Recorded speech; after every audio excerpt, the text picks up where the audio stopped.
very good evening to you out there, and once again, welcome to your favorite program, Political Matters.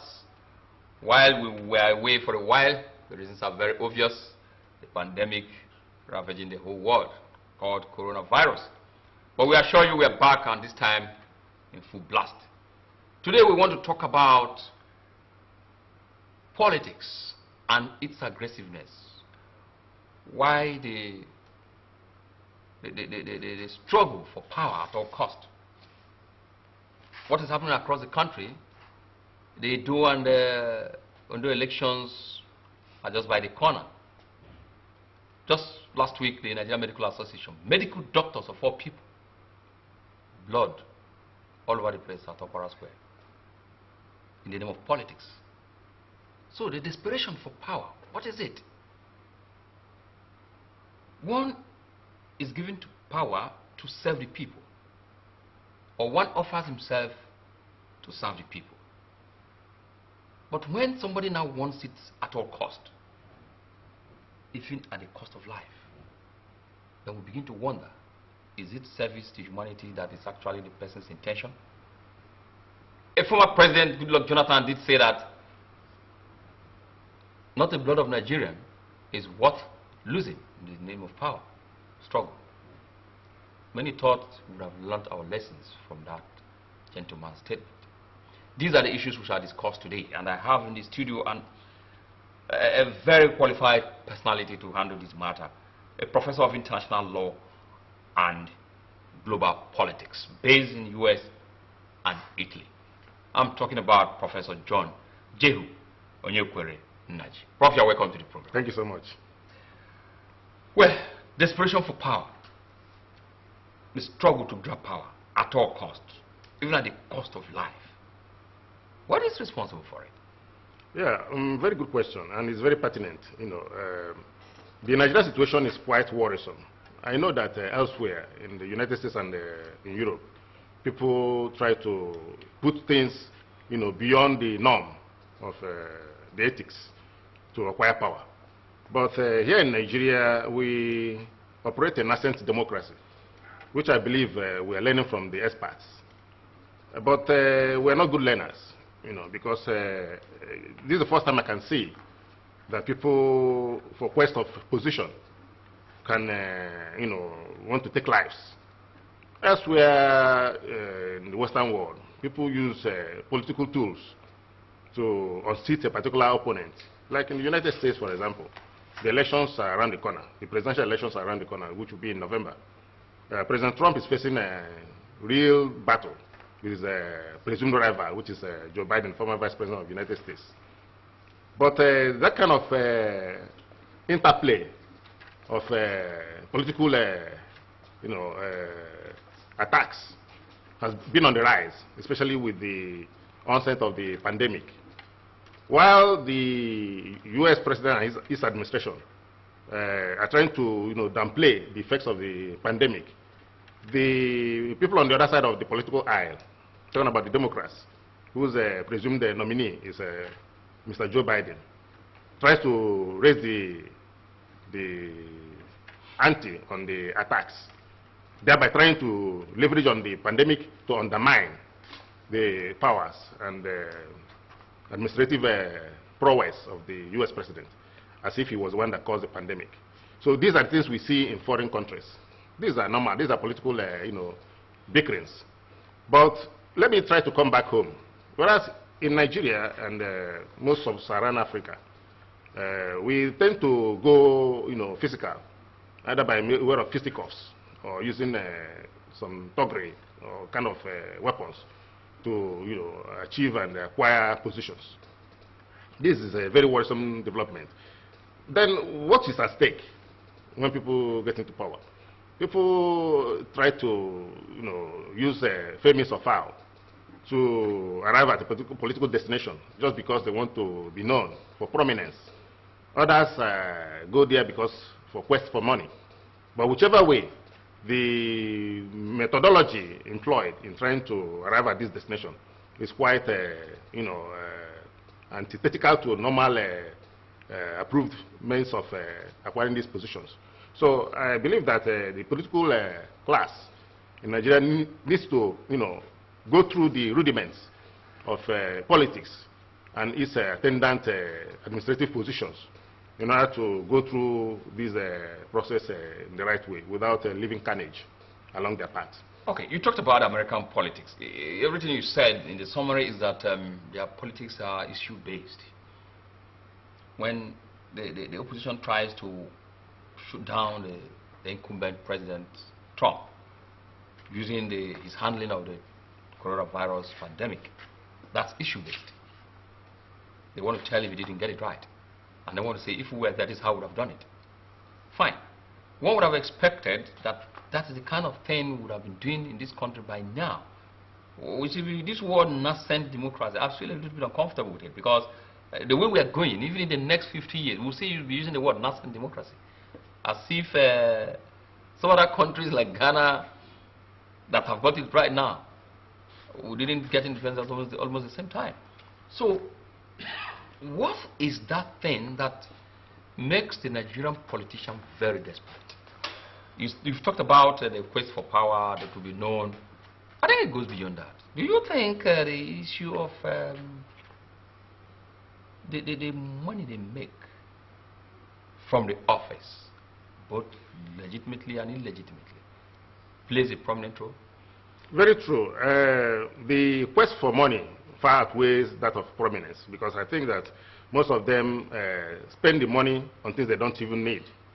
And we are quite aware that the former head of state, Abacha, stashed away lots and lots of money outside this country, which now the present administration is trying to recover, which he has recovered some. The question now is, if people are in power for the quest for money, then the question is, do they actually need what they spend money on? This is a question that everybody can answer. Because if you are, for example, you are a governor or you're a senator or let's say a president, and you go ahead and buy houses in different countries of the world, the question is, do you need those houses? If you travel to those countries as an ex-administrator of a country, you will still have to sit in one room or sleep in one room. So most of those buildings are acquired, you pay taxes on them. Because most of these foreign countries, taxes are paid for property, real property.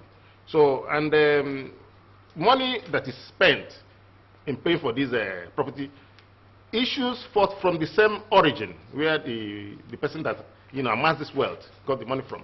So the quest for money is quite amorphous in nature, because people just become carried away by the fact they are in position, they can amass this wealth and do all sorts of things. And that goes beyond their position. Even their immediate family members become spendthrifts. Because you are a relative of the governor, or a relative of the senator, or the president, you do not know that it requires proper assessment for somebody to use a particular fund. But for example, I will make reference to overseas, just as I did before. If you are a government functionary, and you are seen in a private event with an official vehicle of your position, it attracts a punishment. I remember a mayor in Italy was seen in a party.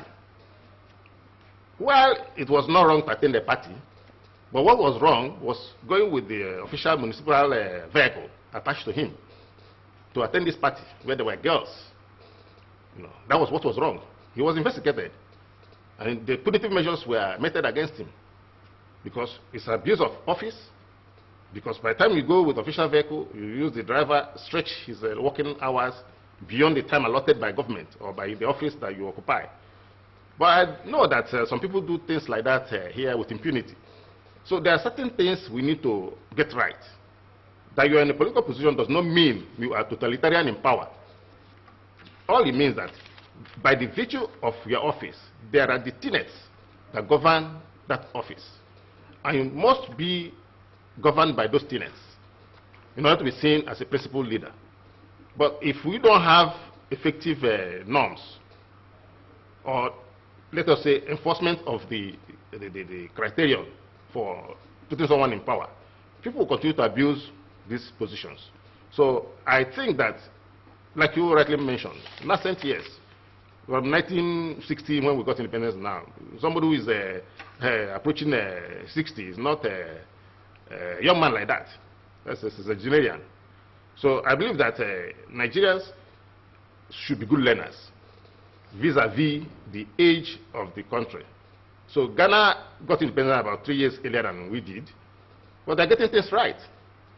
Ghana is a much smaller country, just let's say about the population of Lagos or a little above Lagos. But Nigeria being more heterogeneous in nature and comprises of many ethnic groups and dialects, you know, that's supposed to be an advantage because there's unity in diversity. But we are not getting these things right because people have quest for money, and the next person that's supposed to be the gatekeeper is following suit to do something that is wrong. So this is where I see a problem. What is the way forward? Yes, the way forward is that we have the laws. I always say this many times. The laws are there and they are okay. But what is actually wrong is the enforcement of the laws, the implementation of the laws. So if the law stipulates that position X should get X amount of money every month, and the boundaries of that office are well delineated to suit that very position, that means any overlap, either in function or in use of funds, will be punishable by law, and the law has its full course on that person. If we can follow that very detailed procedure, I believe we can get it right. You talked about the law. Like you said, the law is there. The problem is the implementation. And this law cuts across various organs. We have the security agencies. We have the INEC. INEC has its laws that guides democracy, you know, democratic processes, elections and all that. The police is there. They have their laws against crimes and criminals. But these people have subsumed themselves into the whole process. For instance, look at the case of Ondo State, where a deputy governor was stopped by the commissioner of police from leaving his house. And the question is, what's the business of the commissioner where the man is going? He has not, he has his security attached to him, details attached to him. He has not called the commissioner, you know, an SOS, you know, that he has his life is in danger or whatever. The man was physically there to prevent a whole deputy governor from going out. So you begin to wonder how we get it right if the law enforcement agent that ought to be neutral is now seen to be partisan. Very good. You see, that's another aspect of the problem. You see, if you ask the deputy commissioner of police, he will tell you that it's order from the top. We have a misnomer here, and I find it difficult to internalize that very, you know, position. If there is an image of anonymity created when others that are, you know, antithetical to normal procedural, you know, enforcement of laws, and people tend to hide under the cloak of order from the top, because the deputy commissioner of police has commissioner of police as his boss. So, and the commissioner of police cannot say that he's not aware of the deputy commissioner's, you know, actions. But he too may decide to hide on the cloak, because another comes from somewhere that is superior from his position, and he decides to play the alibi of not knowing what is going on. So, but then, if we are transparent, if you know that your office, see, sorry for always making an analogy, you know, based on, you know, European and United States. No, that's why we copy. Of course. So, because if the law says one thing, it must be followed. Nobody can thwart it. They are not perfect people over there. I've lived there many years, taught there in the universities. I know that they have their own flaws. But what I'm trying to say in effect is that because posterity will always judge somebody by your actions, what you leave behind when you leave office will always speak either good or bad of you. So nobody wants to be seen as having done the wrong thing, because posterity will always be there. So what they do is to make sure that they follow the law and do what is right. So if people can be very transparent and not being opaque in their means of, you know, rendering their services as spelled out by their offices, we will be able to get things right. And you do not care whose ox is God. You know the right thing, you do it. Because the law is equal for everyone. So nobody is above the law. That is why a judge in the New York State of New York State City of New York State was given a ticket for overspeeding. A normal police officer on the road stopped him and this is a judicial officer, the judge. He said, Your Honor, I'm sorry, I'm doing my job. You're overspeeding. I have to give you a ticket. I know the thing has to go back to your office. Then you can use your office there. But now on the road, I have to give you... Yes, I gave you a ticket because you were overspeeding. And the judge did not argue. He collected the ticket. He knew because the camera is there. The policeman was not, making mere allegations. The camera is there. It was clear. And they played the camera. He saw he was overspeeding where he was not supposed to do so. But I don't think that can happen in Nigeria. So that's a transparency. In Nigeria, that judge will get that policeman. yeah, of course. So that's what we're saying. So that's when you talk about law being equal for everyone. So I believe that if we try to follow things the way they are, as spelled out in the laws, without looking either right or left to favor one person or the other, we'll get it right. It requires a political will and a kind of a moral will. Okay, then aside the law, there are other institutions that can also help in this problem, like the issue of INEC, the civil society, the media. Then the citizenry have a role to play. But when you look at the citizenry now, they've been polarized. Just give them a little money and you see them singing hallelujah for somebody that ought not to be, praised. And then the media themselves are also somehow biased. Because all over the world, we know that the media dance to the tune of the man paying. Like they say, who pays the piper, he takes the tune. You not expect the nation's newspaper, for instance, not to write against Tinubu, the owner, or the Sun newspaper to write against Ojo Zokalo. But so, these institutions like INEC, civil society, how do they come in to help, because the whole situation looks hopeless? Yeah, you see, let me try to create a scenario here that will try to help us understand what I want to say. It's not like a hunter that has a machete on his right, targeting someone to know if the person will do the right thing or not. Where the person is, the head will be off. And that hunter, on slightly turning his face, discovers another person is holding a machete behind him. Means that if he doesn't get it right by punishing the one, he will be punished.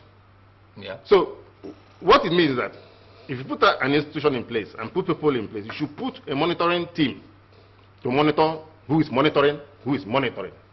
So that way, nobody is above board. Well, when you look at government, the structure of government, yes, we have the executive, we have the legislature, we have the judiciary. And then they call the media the fourth estate. Yes. Which is, if you are following that line, yes, the legislature is there to checkmate the executive. The judiciary is there to checkmate both the executive and the legislature. Then the media focuses its beam on all of them. But in our own structure here, the executive appoints the judiciary. Legislators, to a very large extent, are sponsored by the executive. You come to a state where the entire members of the House of Assembly are sponsored by the governor, or majority of them are sponsored by the governor. And so they go to the House. You don't expect somebody who fed you to bite the finger of somebody who fed you. That's the situation we have found ourselves here in. Now I want to come to the nitty-gritty of what I regard as the motivation for this. What they make out of that office, the money.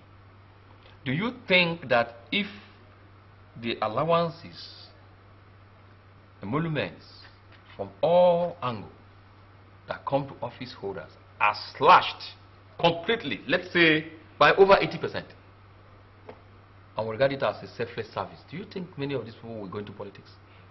They will not. Let me start again. In the US, the state legislature, the members, the legislators are on part-time basis. And they have their regular jobs, or regular employment, if you like. So what they receive as their pay is just ancillary to what they receive from their regular employment. So there's no room for somebody to want to amass wealth. But here in Nigeria, police is a full-time thing. That's why people enter a position they don't want to leave, despite the fact that they may not be qualified to be in that position. They will do everything it will take to remain there. So, and when people see that this person is not doing the right thing, like you mentioned, the press is supposed to checkmate the three arms of government. You see that some people also sabotage that very role, because the press is supposed to do what's called investigative journalism. That means you do not belong to any side. You do what is the right process to follow. But we see that money keeps passing from hand to hand. And when people receive money in such situations, they become mortgaged. Their conscience becomes mortgaged. We saw the ugly event that took place, like you mentioned the other time, during the Nigerian Medical Association election, which is supposed to be a biennial election. It was a show of shame. People will wonder, these medical doctors, because people have been in that position, and now there were factions. For factions, people did not believe in the incumbent, power. So they wanted power to change. So now it boils down to the fact that people will wonder, medical doctors are supposed to be guided by an oath which they swore before becoming medical doctors or practitioners of medicine, according to Hippocrates, who was the father of medicine, which is called the Hippocratic Oath. Yes. Which means that do harm to no one. It's a Latin maxim, primum non nocere, which means do harm to no one. And by that very token, means that a medical doctor is supposed to be a person who salvages life from harm. So seeing blood going around the place, whether they were actually medical doctors or those who were imported as thugs, it's a thing of worry. So somebody who could save life can now want to destroy life. The people can now see that we have a problem, a real problem in our hands. So now, if people are not guided by conscience, it becomes a problem, because you do not care what happens, because you just want to get there because of money. Let me just make the money. Because the primary essence is for us to put things in order so that posterity will remember those who are in power. But people don't care about that, because money has already overshadowed the whole thing. With the way things are in Nigeria, is it possible in this country to slash the emoluments of politicians? And who will bear the cat? Yes, very good question, and it requires a great political will to do that. You see, it's like the analogical statement that if you look into the abyss will look into you. So if people want to go by the rules, we can actually agree the fact that emoluments can be slashed. But it requires people of right thinking, persons to actually do that. Because if you're a lone ranger in this process, you can be sure that that process will not be actualized. Because the other persons will do the push and pull effect, which will eventually nullify your own process. Of course,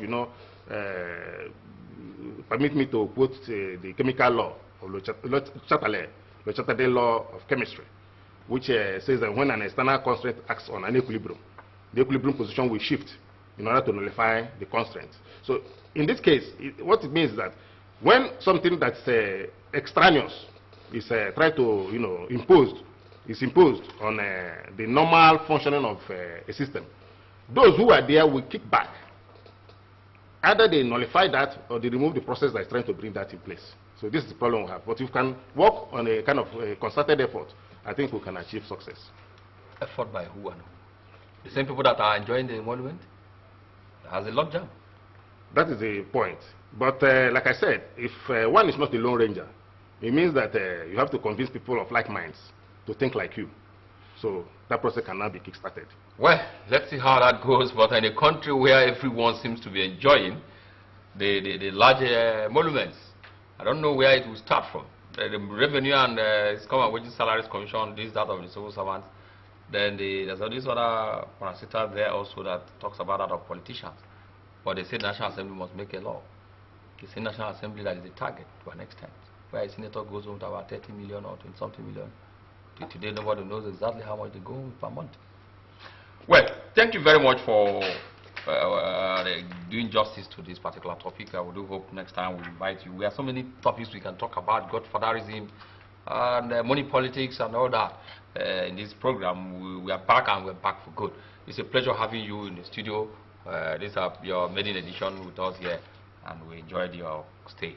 This is the much we can take today on political matters, and we do hope you will enjoy this particular topic, which is the struggle for power, the craze to acquire power at all cost. We do hope that those, Edo and in those states will realize that power is all about acquiring it to serve humanity.